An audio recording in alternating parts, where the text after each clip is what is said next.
Today, on Pat's Car Garage, I went to a bunch of junkyards and brought back a bunch of goodies. So this is the start of a bunch of cool modifications that I'll do to my car regarding the things that I found in those junkyards and bought for honestly peanuts. The first of which is going to be tinted taillights from a C230. These are factory tinted lights actually. They were tinted starting, I think, model year 1997, so I'll just get a quick little comparison shot here. So they're tinted essentially down here up, and on a black car I think that's going to look really cool. So removing them, it's fairly straightforward. You got to remove the bulb holder that's behind the trim there. There's a little door that you swing open, and you can access the tail light lens. And the way it comes off is you basically have a clamshell type of thing. This part goes on the outside, this part goes on the inside, and it bolts together and squeezes it to the chassis. Now these later model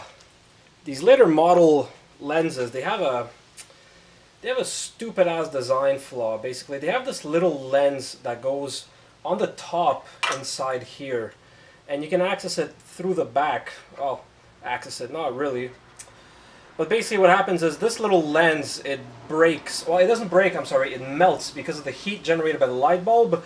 So basically you gotta like open this area up a little bit and then just fish this thing out, you know, break it off, break it into pieces and throw it out.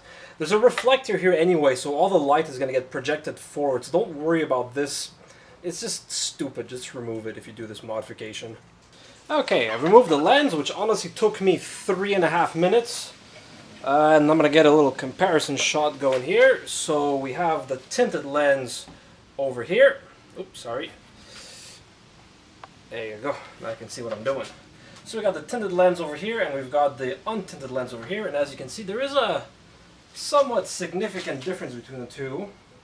I'm going to try to get it in the light, how it's going to look. So yeah, the new one's going on.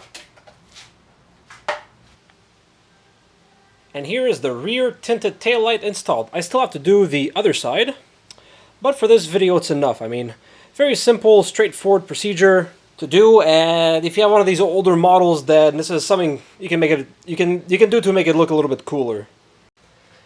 And next time on Pat's Car Garage, a power steering cooler? Does anyone even need a power steering cooler? Probably not, but I got one, so I'm going to install it.